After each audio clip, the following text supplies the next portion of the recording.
Hello guys, welcome in my video. अब हम continue करेंगे biology chapter first, reproduction in an organism, important question series. ये series का lecture number 3 है। मैं ऑलरेडी 2 लेक्चर्स अपलोड कर चुका हूं अपने चैनल पे। अगर आपको वीडियो पसंद आए please like, share and subscribe और कमेंट में बताना वीडियो कैसी लगी। हमने अब तक 18 क्वेश्चन कवर अप करे थे। अब हम स्टार्ट करेंगे क्वेश्चन नंबर 19 से। What is annual biennial type species plant? Annual biennial type species plant कौन से होते हैं? In which types of species plant we cannot study different phases of life? किस टाइप की स्पीशीज में या किस प्लांट के स्पीशीज में हम different phases of life explain नहीं कर सकते। हमने पिछली वीडियो में क्या पढ़ा था? 3 फेज होते हैं, जुवेनाइल फेज या वेजिटेटिव फेज, फिर रिप्रोडक्टिव फेज, फिर सेंसिएंट फेज। ऐसी कौन सी स्पीशीज है जिसमें तीनों अनप्रॉपरली एक्सप्लेन होते हैं, वो हमको बताना है। सबसे पहले annual biennial type species plant कौन से होते हैं? एनुअल टाइप स्पीशीज, इनकी लाइफ स्पैन 1 ईयर की होती है, यानी कि ये केवल 1 साल जीते हैं। और बाइनियल टाइप स्पीशीज वो प्लांट होते हैं जिनकी लाइफ स्पैन 2 ईयर्स की होती है, मतलब ये 2 साल जीते हैं। एनुअल प्लांट स्पीशीज की लाइफ स्पैन 1 ईयर और बाइनियल प्लांट स्पीशीज की लाइफ स्पैन 2 ईयर्स। अब हम देखते हैं कि कौन सी प्लांट है, कौन सी स्पीशीज का प्लांट है जिनमें डिफरेंट फेजेस ऑफ लाइफ हम एक्सप्लेन नहीं कर सकते। वो है perennial plant species. Perennial plant species वो स्पीशीज होती हैं जिनकी लाइफ स्पैन 2 साल से ज्यादा होती है, मतलब वे 2 साल से ज्यादा जीते हैं। उनमें हम क्यों नहीं एक्सप्लेन कर सकते डिफरेंट फेजेस ऑफ लाइफ? क्योंकि उनमें अनप्रॉपर फ्लावरिंग पीरियड होता है, मतलब उनमें फ्लावरिंग कभी भी स्टार्ट हो जाती है, कोई प्रॉपर पीरियड नहीं होता। वे कभी भी ग्रोथ कर जाते हैं, कभी उनकी ग्रोथ स्टॉप हो जाती है। उनमें फोटो पीरियोडिक रिक्वायरमेंट समझ में नहीं आती। वे वेजिटेटिव फेज, सेंसिएंट फेज और जुवेनाइल फेज, इन सब फेजेस में कंफ्यूज कर देते हैं। ये अनप्रॉपरली शो करते हैं। कौन से? पेरिनियल स्पीशीज जिनकी 2 साल से ज्यादा लाइफ स्पैन होती है। ऐसा नहीं है कि जो 2 साल से ज्यादा जिनकी लाइफ स्पैन है वो सारे पेरिनियल ही हैं, मतलब अधिकतर पेरिनियल होते हैं जिनकी 2 साल से ज्यादा लाइफ स्पैन होती है और उनमें अनप्रॉपर फ्लावरिंग पीरियड होता है, अनप्रॉपर ग्रोथ होती है, कोई भी फेज कभी भी शो हो जाता है। तो इसलिए हम उसमें different phases of life, juvenile या vegetative phase, reproductive phase, senescent phase unproperly मतलब पढ़ नहीं सकते, उनमें बहुत कंफ्यूजन क्रिएट हो जाएगी। एनिमल स्पीशीज ऑफ प्लांट वो होती है जिनकी लाइफ स्पैन 1 ईयर होती है, बाइनियल स्पीशीज प्लांट जिनकी लाइफ स्पैन 2 ईयर होती है और पेरिनियल स्पीशीज प्लांट जिनकी लाइफ स्पैन 2 ईयर से ज्यादा होती है। हम पेरिनियल स्पीशीज प्लांट में different phases of life explain नहीं कर सकते। क्यों? क्योंकि उनमें अनप्रॉपर फ्लावरिंग पीरियड और अनप्रॉपर ग्रोथ होती है। साथ ही उसमें हम नहीं समझ सकते उसकी फोटो पेरियोडिक रिक्वायरमेंट को। फोटो पेरियोडिक रिक्वायरमेंट मतलब amount of light require in for flowering. Photo periodic requirement मतलब अमाउंट ऑफ लाइट रिक्वायर, कितने अमाउंट ऑफ लाइट की जरूरत है फ्लावरिंग करने के लिए। तो उसमें ना एक तो अनप्रॉपर फ्लावरिंग पीरियड होता है, दूसरा पॉइंट इसमें फोटो पेरियोडिक रिक्वायरमेंट को हम समझ नहीं सकते। ये इसीलिए जो पेरिनियल प्लांट स्पीशीज है उसमें हम डिफरेंट फेजेस ऑफ लाइफ का एक्सप्लेन नहीं कर सकते। Question number 20, explain flowering period in bamboo tree and Strobelianthus कुंथ्यूना। Why Strobelianthus कुंथ्यूना famous in India? Tell its Indian name also. Question में पूछा गया है फोटो फ्लावरिंग पीरियड बताना है कि कब फ्लावरिंग करते हैं। कौन? बनाना और स्ट्रोबेलियंथस कुंथ्यूना। इंपॉर्टेंट वर्ड है स्ट्रोबेलियंथस कुंथ्यूना। और ये जो स्ट्रोबेलियंथस कुंथ्यूना ये इंडिया में इतना फेमस क्यों है और इसका दूसरा नाम भी बताना है, हमको इंडियन नेम बताना है। सबसे पहला पार्ट है इसका क्वेश्चन का, बैम्बू ट्री की फ्लावरिंग पीरियड क्या होता है? बैम्बू ट्री का फ्लावरिंग पीरियड, बैम्बू ट्री अपनी पूरी लाइफ स्पैन में 1 बार फ्लावरिंग करता है। बैम्बू ट्री अपनी पूरी लाइफ स्पैन में 1 बार फ्लावरिंग करता है, 50 साल के बाद, नहीं शायद 50 मंथ के बाद। बैम्बू ट्री अपनी लाइफ में केवल 1 ही बार फ्लावरिंग करता है। और जो स्ट्रोबेलियंथस कुंथ्यूना ये प्लांट 12 साल में 1 बार फ्लावरिंग करता है।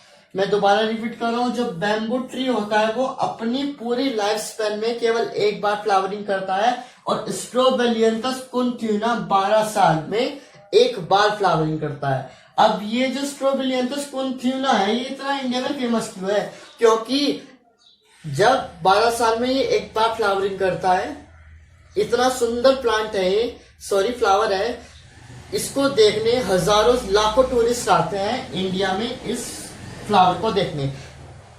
कौन सा? स्ट्रोबिलियंथस कुंथियुना। ये एक प्लांट है, ये 12 साल में एक बार फ्लावरिंग करता है और जब भी फ्लावरिंग करता है लाखों टूरिस्ट इसको देखने के लिए जाते हैं, क्योंकि ये फ्लावर बहुत सुंदर होता है और केवल 12 साल में एक बार फ्लावरिंग करता है। अब इसका इंडियन नेम बताना है। इसका इंडियन नेम है नीला कुरांजी। क्या? नीला कुरांजी। अब हम ये क्वेश्चन को रिपीट करते हैं। बैम्बू ट्री अपनी पूरी लाइफ स्पेन में एक बार फ्लावरिंग करता है। जो स्ट्रोबिलियंथस कुंथियुना है ये 12 साल में एक बार फ्लावरिंग करता है। स्ट्रोबिलियंथस कुंथियुना इंडिया में इसलिए फेमस है क्योंकि इसके फ्लावर बहुत सुंदर होते हैं और जब भी 12 साल बाद ये खिलते हैं बहुत टूरिस्ट इनसे अट्रैक्ट होते हैं। अब अगला क्वेश्चन है इसका इंडियन नेम बताना। इसका इंडियन नेम है नीला कुरांजी। चलिए अब हम पढ़ते हैं question number 21। Difference between ostrich cycle and mensuration cycle. Ostrich cycle और मेंसुरेशन साइकिल में क्या अंतर है? ऑस्ट्रिच साइकिल सबसे पहले ये सीजनल साइकिल होती है, मतलब ये पूरे साल में एक बार साइकिल चलती है। फॉर एग्जाम्पल डॉग है, डॉग में फीमेल में पूरे साल में एक ही बार साइकिल चलती है और वो कम से कम 5 या 6 बेबी प्रोड्यूस कर सकती है। उस साइकिल को बोलते हैं हम ऑस्ट्रिच साइकिल। और मेंसुरेशन साइकिल वो होती है जो बेसिकली ह्यूमंस और चिंपैंजीज में देखी जाती है, मतलब जिनमें माइंड फुल्ली डेवलप्ड हो उसमें मेंसुरेशन साइकिल, जिनमें माइंड फुल्ली डेवलप्ड ना हो उसमें ऑस्ट्रिच साइकिल। ऑस्ट्रिच साइकिल पूरे साल में एक बार होती है और ये साइकिल मतलब इस ऑस्ट्रिच साइकिल में एक बारी में फीमेल 6 बच्चे आराम से दे देती है। और मेंसुरेशन साइकिल में ये सीजनल साइकिल होती है, मतलब हर मंथ चलती रहती है और इसमें एक बारी में अक्सर 2 तक फीमेल चाइल्ड बर्थ दे सकती है।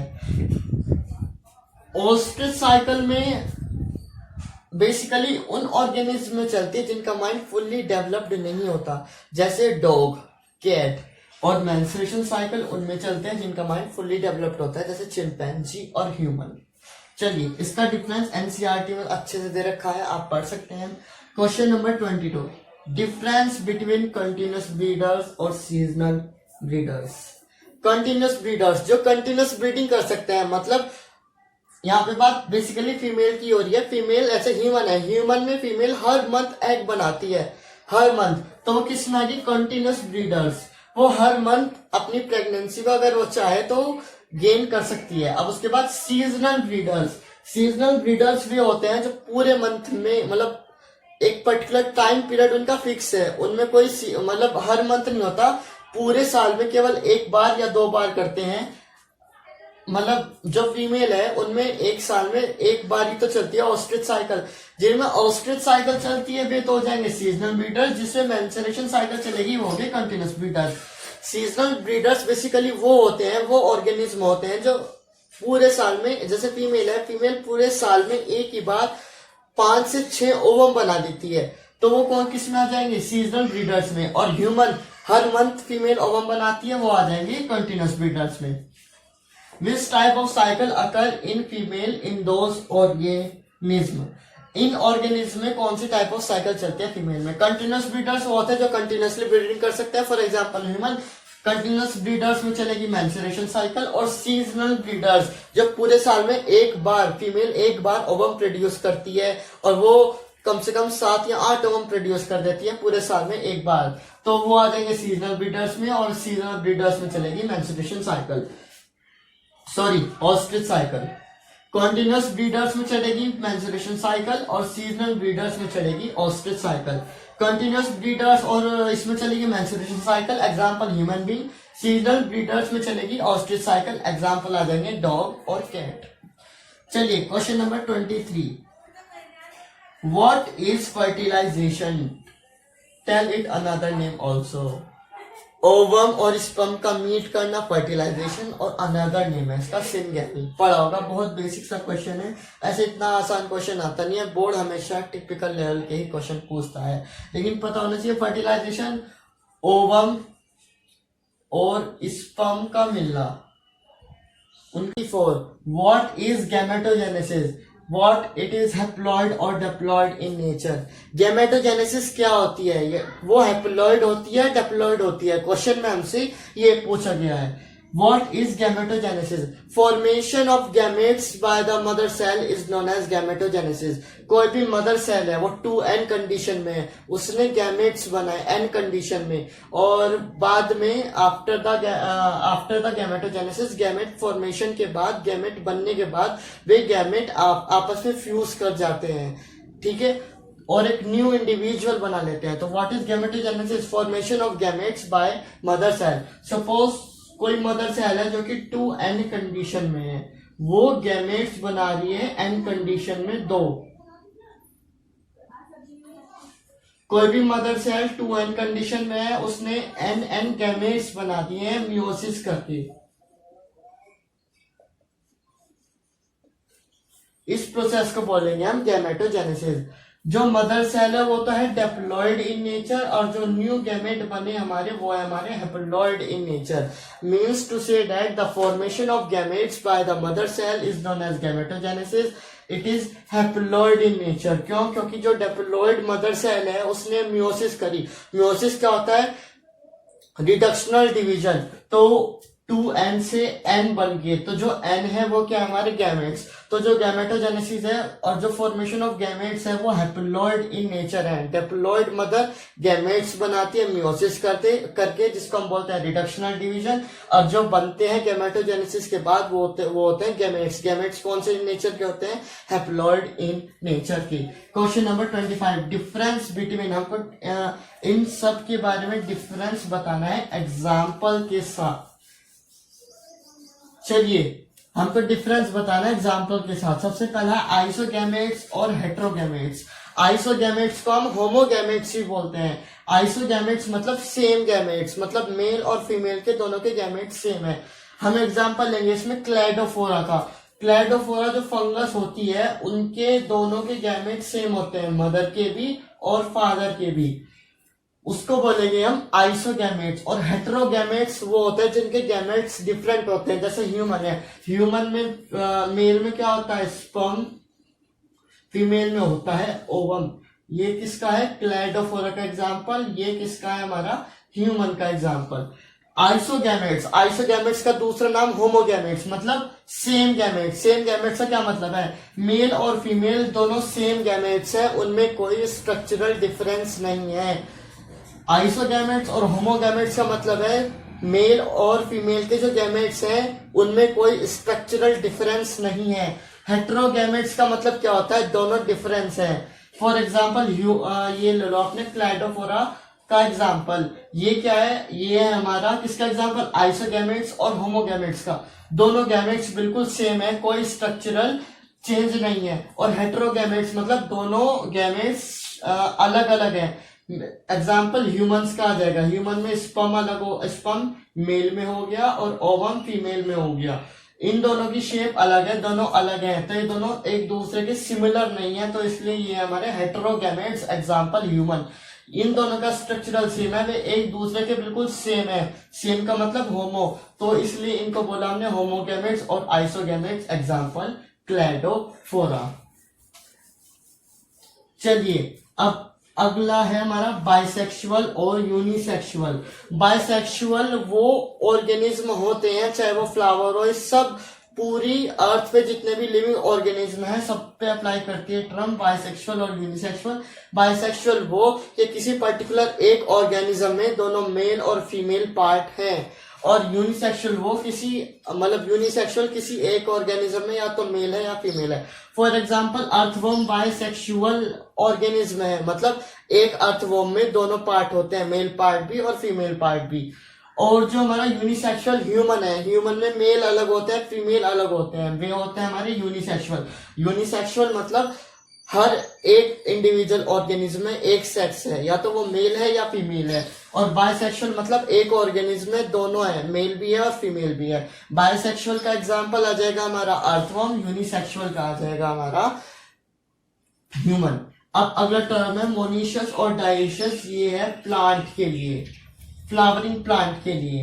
बेसिकली मोनीशियस और डाइशियस फ्लावरिंग प्लांट के लिए है। मोनीशियस प्लांट वे होते हैं जिनके फ्लावर में मेल पार्ट भी हो फीमेल पार्ट भी हो। सपोज करो ये फ्लावर है,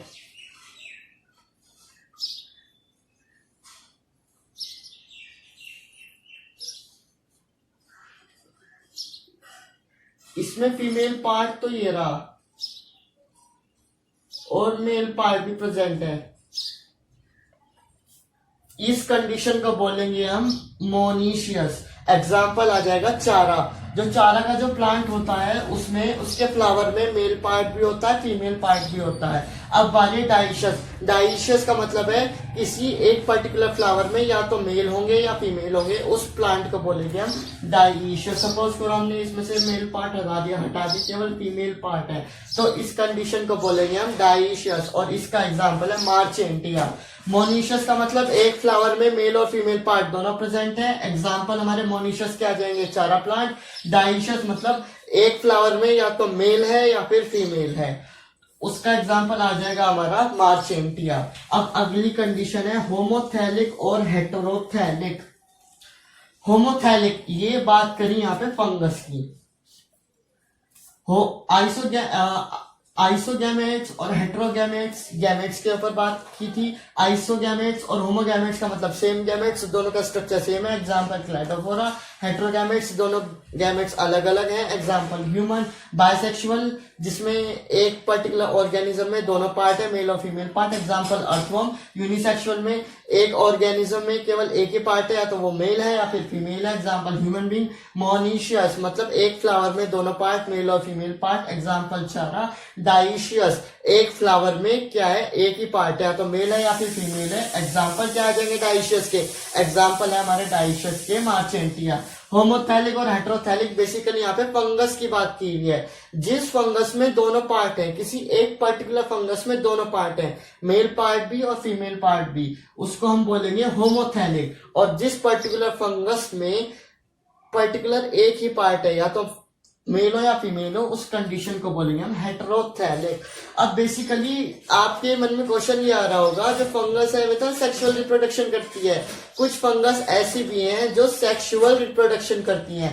उनमें एग्जांपल पढ़ेंगे हम होमोथैलिक और हेटेरोथैलिक का। होमोथैलिक वे फंगस होती हैं जिनमें मेल और फीमेल पार्ट पर्टिकुलर एक फंगस में प्रेजेंट होता है। हेटेरोथैलिक वो फंगस होती है जिनमें या तो मेल होगा या फीमेल होगा। होमोथैलिक का एग्जाम्पल आ जाएगा हमारा न्यूरोस्पोरा। न्यूरोस्पोरा एक फंगस होती है जिसमें एक फंगस में मेल भी होता है फीमेल भी होता है, इसलिए हमने इसको बोला होमोथैलिक। हेटेरोथैलिक वो फंगस होती है जिनमें मेल अलग होता है फीमेल अलग होता है। हेटेरोथैलिक का एग्जाम्पल है माइसीलिया। माइसीलिया होमोथैलिक फंगस वे फंगस होती हैं जिनमें मेल और फीमेल पार्ट दोनों एक ही फंगस से प्रेजेंट हो। एग्जाम्पल हमारे होमोथैलिक फंगस का आ गया न्यूरोस्पोरा। हेटेरोथैलिक फंगस वे फंगस होती हैं जिनमें मेल और फीमेल पार्ट अलग अलग प्रेजेंट होते हैं। किसी एक पर्टिकुलर फंगस में या तो मेल होगा या फिर फीमेल होगा। Example mycelia. चलिए question number 26। This types of plant are coconut और कुकुरबिट। जो कोकोनट और कुकुरबिट हैं ये सब मोनीशियस है। मोनीशियस का मतलब एक फ्लावर में मेल और फीमेल दोनों प्रेजेंट होते हैं। एग्जाम्पल पे इस तरह के क्वेश्चन बन सकते हैं, चाहे वो आइसोगैमेट्स होमोगैमेट्स से पूछ ले, बाइसेक्सुअल यूनिसेक्सुअल से पूछ ले, मोनीशियस डाइशियस से पूछ ले, या होमोथैलिक हेटेरोथैलिक से पूछ ले। वे एग्जाम्पल दे देंगे और पूछ लेंगे ये किस टाइप के प्लांट और एनिमल और फंगस है। आपको बताना है वे मोनीशियस है डाइशियस है। जैसे इसमें इस क्वेश्चन में पूछा था कोकोनट और कुकुरबिट जो है किस टाइप के हैं, वे है मोनीशियस। कौन से हैं वे? Monoecious. Question number 27। What is hermaphrodite? Explain with example. Hermaphrodite, hermaphrodite उस टर्म को बोलते हैं, बेसिकली ये एनिमल्स में, एनिमल में अगर एक पर्टिकुलर एनिमल्स में या एक particular living organism on land में, एनिमल्स में मेल और फीमेल दोनों एक में ही प्रेजेंट होंगे, उस कंडीशन को बोलेंगे हर्माफ्रोडाइट। हर्माफ्रोडाइट क्या होता है? किसी भी एक पर्टिकुलर ऑर्गेनिज्म में क्या दोनों पार्ट होंगे, मेल पार्ट भी और फीमेल पार्ट भी। जैसे बाइसेक्सुअल, बाइसेक्सुअल सबके लिए अप्लाई होती है, कोई सा भी ऑर्गेनिज्म हो। मोनीशियस और डाइशियस प्लांट के लिए, होमोथैलिक हेट्रोथैलिक फंगस के लिए, और हर्माप्रोडाइट किसके लिए होती है, एनिमल के लिए अप्लाई। हर्माप्रोडाइट वो कंडीशन है जिसमें किसी एक पर्टिकुलर और एनिमल में मेल पार्ट भी फीमेल पार्ट भी दोनों एक ही ऑर्गेनिज्म में प्रेजेंट है। इंपॉर्टेंट है। What is hermaphrodite? In a single animal or organism male or female both part is present, this condition is known as hermaphrodite. Example earthworm, tapeworm, leech, ये सब example है। दोबारा, hermaphrodite क्या है? किसी एक पर्टिकुलर ऑर्गेनिज्म में या एनिमल में दोनों पार्ट प्रेजेंट है, मेल पार्ट भी फीमेल पार्ट भी। Explain with example, earthworm, tapeworm, leech इसके एग्जाम्पल है। Question number 28, what is meiocyte? It is diploid और हैप्लॉयड इन नेचर। मियोसाइट्स क्या है? मियोसाइट्स है हमारी मदर सेल, जिससे क्या बनते हैं, गैमेट्स बनते हैं। सपोज वही बात है, 2n है, कोई भी मदर सेल है 2n, उसने क्या गैमेट्स बना दिए n और n कंडीशन के। तो ये जो मदर सेल है मियोसाइट्स, ये तो होगी डिप्लॉयड, और जो गैमेट्स बने ये होंगे हमारे हैप्लॉयड। यहाँ पे मियोसिस चलेगी, मियोसिस के बाद जो ये प्रोसेस है, इस प्रोसेस को बोलते हैं गैमेटोजेनेसिस। गैमेटोजेनेसिस के बाद जो हमें गैमेट्स बनते मिलते हैं, वे तो किस नेचर के होते हैं? वे होते हैं हमारे हैप्लॉयड इन नेचर। और जिस चीज से बनते हैं उसको बोलते हैं मियोसाइट्स। मियोसाइट्स क्या होती है? मदर सेल जो गैमेट्स बनाती है। ये मियोसाइट्स है, ये डिप्लॉयड इन नेचर की होती है, ये मियोसिस करती है। मियोसिस क्या होती है? इक्वेशनल डिवीजन प्रोसेस का नाम गैमेटोजेनेसिस। ये गैमेट्स बनाती है n और n। ये जो गैमेट्स होते हैं ये हैप्लॉयड इन नेचर के होते हैं। मैं दोबारा बता देता हूँ, मियोसाइट्स क्या होती है? मदर सेल जो कि 2n कंडीशन की होती है, डिप्लॉयड इन नेचर होती है, ये मियोसिस करती है। मियोसिस क्या होता है? Reductional division.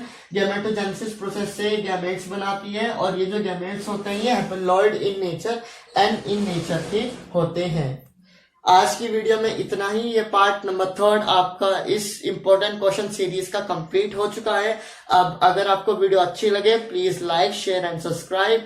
आपको चैनल का लिंक और other part number 1, part number 2 इस वीडियो का लिंक डिस्क्रिप्शन में मिल जाएगा। प्लीज कमेंट करके जरूर बताना कि आपको वीडियो कैसी लगी, और इस टाइप की वीडियो के लिए कमेंट करके बताना। अगर कोई स्टूडेंट हमारे चैनल से जुड़ा हुआ है तो ये बताए ये वीडियो उसके लिए बेनिफिशियल है या नहीं। Please like, share and subscribe, और कमेंट में बताना आपको ये वीडियो कैसी लगी।